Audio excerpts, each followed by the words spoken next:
오늘은 월금이 어떤 리듬으로 흘러갈지를 미리 머릿속에 넣어두는 주간 패턴 가설 5개다. 지금 시장은 유가, 호르무즈 해협, 환율, 외국인 수급, 그리고 이번 주 미국 CPI 연준 의사록에 가장 크게 흔들릴 가능성이 높다. 한국 시장은 3월 외국인 순매도가 35.9조 원으로 사상 최대였고 유가 급등과 환율 충격에 가장 민감한 시장 중 하나였다. 동시에 호르무즈 통항 관련 부분 완화 신호와 미국 물가 실적 시즌 진입이 이번 주 방향을 결정할 핵심 변수다. 1. 가설 1. 가장 강한 상승 추세형. 월요일 외국인 매수, 화요일 상승, 수요일 상승, 목요일 조정, 금요일 재차 상승. 이 시나리오는 가장 보기 좋은 그림이다. 조건은 딱 3가지다. 호르무즈 해협 이슈가 더 악화되지 않고 유가가 다시 폭등하지 않으며 환율이 1,500원 안팎에서 안정되는 경우다. 여기에 미국 CPI가 시장 예상보다 덜 자극적으로 나오면 시장은 전쟁 충격의 정점은 지났다 쪽으로 해석할 수 있다. 로이터즈도 이번 주 시장의 핵심을 중동 리스크와 함께 미국 CPI,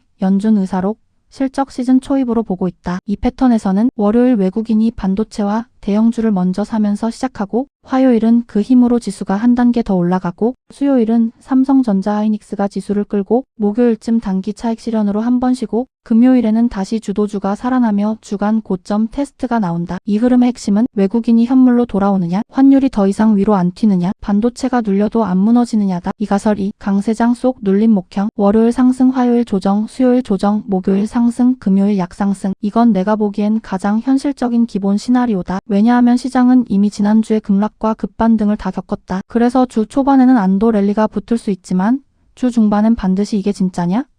를 확인하는 과정이 나온다. 특히 CPI와 연준 의사록 경계가 강해지면 화요일과 수요일은 숨고르기나 조정이 나올 수 있다. 로이터즈는 유가 급등이 3월 CPI에 처음 본격 반영될 수 있고 시장이 이에 민감하게 반응할 수 있다고 봤다. 이 패턴에서는 월요일은 주말 악재가 없었다는 안도감으로 상승, 화요일은 차익 실현, 수요일은 경계감이 더 붙으며 한 번 더 흔들리고 목요일부터는 숫자와 해석이 나온 뒤 다시 강한 업종 중심으로 상승, 금요일은 과열 없이 주간 상승 마감하는 흐름이다. 이 경우에는 반도체, 방산, 전력, 일부 바이오만 살아남고 전체 종목이 다 같이 가는 장은 아닐 가능성이 높다. 즉 강세장이 맞더라도 직선 상승은 아니다. 3. 가설 3. 횡보장 순환 매형. 월요일 상승, 화요일 조정, 수요일 반등, 목요일 조정, 금요일 보합 또는 약하락. 이건 지수는 박스권인데 업종만 계속 바뀌는 장이다. 유가가 높은 수준에서 안 내려오고 환율도 1,500원 초반에서 완전히 안정되지 않으면 시장은 위도 아래도 확신을 못한다. 로이터즈 보도처럼 시장이 지금 가장 민감하게 보는 건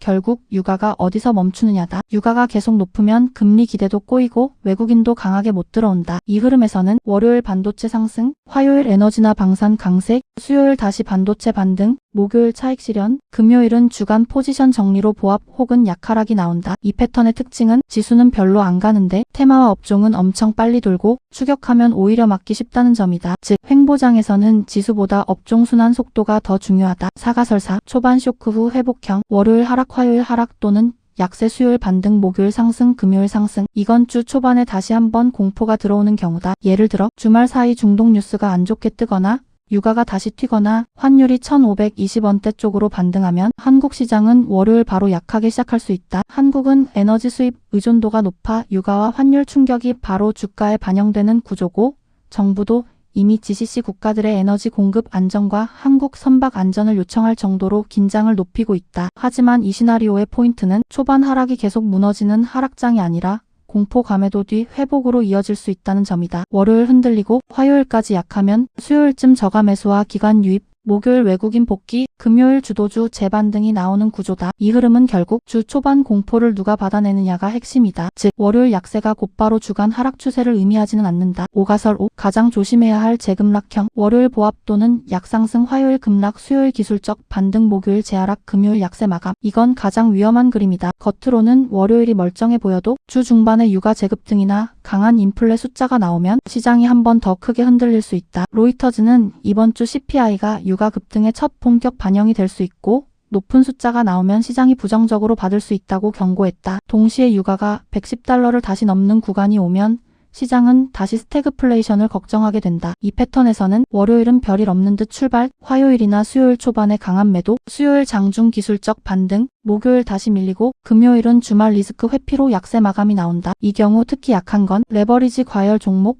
고밸류 성장주, 외국인 의존도가 높은 대형주다. 즉, 주 초반이 괜찮다고 안심하면 안 되는 장이다. 내 기준 확률 순서. 내가 지금까지 쌓인 흐름으로 보면 확률은 이렇게 본다. 1위 가설 2, 강세장 속 눌림 목형. 2위 가설 3, 횡보장 순환 매형. 3위 가설 1, 가장 강한 상승 추세형. 4위 가설 4, 초반 쇼크 후 회복형. 5위 가설 5, 재급락형. 즉, 내 기본 생각은 이번 주는 완전한 붕괴보다 오르다가 쉬고 업종 바뀌고 다시 가는 장 쪽에 더 가깝다. 한 줄로 요약하면 이번 주는 이렇게 외우면 된다. 가장 좋은 그림 월 외국인 매수 화수 상승, 목 조정, 금 재상승. 가장 현실적인 그림 월 상승, 화수 조정, 목 반등, 금 강보합. 가장 위험한 그림 월 버팀, 화 급락, 수 반등, 목 재하락, 금 약세. 이번 주 핵심으로 봐야 할 10가지. 1. 호르무즈 해협 뉴스. 가장 먼저 봐야 할 건 결국 호르무즈 해협이다. 전 세계 해상 원유 물동량의 약 20%가 이 구간을 지나가기 때문에 여기가 완전 개방으로 가는지 조건부 통행인지 다시 긴장 고조로 가는지가 유가, 환율, 증시를 한 번에 흔드는 출발점이 된다. 최근 이란이 필수물자 선박 일부 통과를 허용하고 오만과 통행 프로토콜을 논의 중이라는 점도 그래서 중요하다. 이 국제유가 방향. 지금 시장은 뉴스 그 자체보다 유가에 더 민감하다. WTI와 브렌트가 다시 강하게 튀면 시장은 바로 고유가 장기화 물가 부담, 금리 부담으로 해석한다. 반대로 유가가 진정되면 전쟁 공포보다 과매도 보건 쪽으로 시선이 다시 이동할 수 있다. 이번 주 미국 시장도 핵심 변수로 유가 충격과 인플레이션 반영 여부를 가장 크게 보고 있다. 3. 원달러 환율. 한국 시장은 환율에 특히 약하다. 원달러가 1,500원 초반에서 안정되면 외국인 입장에서는 환차손 부담이 줄어들고 반도체와 대형주에 다시 접근할 명분이 생긴다. 반대로 환율이 다시 1,520원대 이상으로 튀면 외국인 매도, 지수 압박, 심리 위축이 동시에 재개될 수 있다. 정부가 GCC 국가들의 에너지 공급과 한국 선박 안전을 직접 요청한 것도 지금 환율과 에너지 불안을 얼마나 민감하게 보는지 보여준다. 4. 외국인 현물 수급. 이번 주 반등의 진짜 확인은 외국인이 해준다. 지난 3월 외국인은 코스피에서 35조 9천억 원을 순매도하며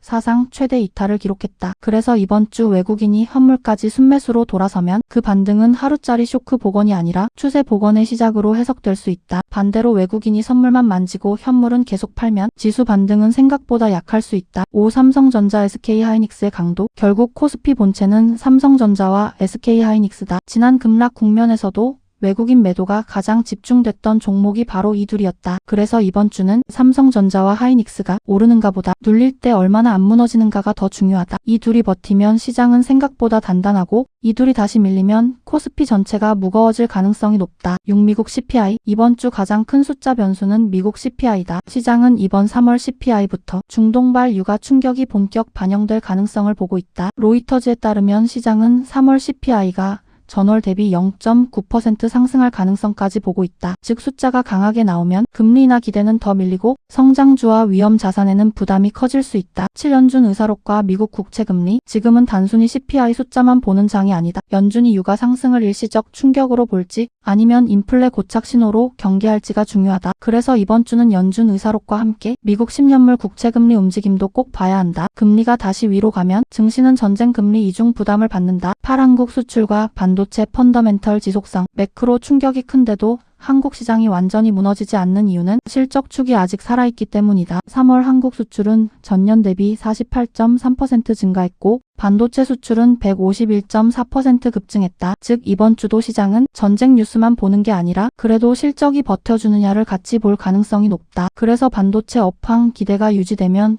지수 하방도 생각보다 단단할 수 있다. 9. 방산에너지 전력으로의 순환매. 이번 주는 지수보다 업종 흐름이 더 중요할 수 있다. 반도체가 쉬면 방산, 에너지, 전력, 원전 쪽으로 돈이 이동하는지 봐야 한다. 전쟁이 길어질수록 시장은 막연한 성장보다 지금 이 환경에서 이익을 낼 수 있는 업종을 더 강하게 본다. 그래서 순환매가 살아있다는 건 시장 전체 위험 선호가 아직 죽지 않았다는 뜻이다. 특히 에너지 공급 충격이 커질수록 전력 에너지 관련주는 계속 재평가될 수 있다. 정부 대응과 정책 완충 장치. 마지막으로 봐야 할 건 정부 대응이다. 이번 중동 충격에 대응하기 위해 정부는 26조 2천억 원 규모의 추경안을 내놨고 그중 10조 1천억 원은 고유가 대응에 배정했다. 이건 시장을 바로 올리는 재료라기보다 하방을 막아주는 심리적 안전판 역할을 할 수 있다. 즉 이번 주는 전쟁 뉴스가 새더라도 정책이 얼마나 빠르게 충격을 흡수하느냐도 같이 봐야 한다. 핵심 정리. 결국 이번 주는 호르무즈 유가 환율 외국인 반도체 이 5단계 흐름으로 움직일 가능성이 높다. 그리고 여기에 CPI 연준 의사록, 업종 순환매, 한국 수출, 정부 대응 이 5개가 추가로 붙으면서 시장 강도와 지속성을 결정하게 된다. 즉 이번 주는 단순히 오르냐 내리냐보다 이 10개가 어느 쪽으로 기울고 있는지를 먼저 읽는 장이라고 보는 게 맞다. 전설적인 투자자 한마디. The stock market is never obvious.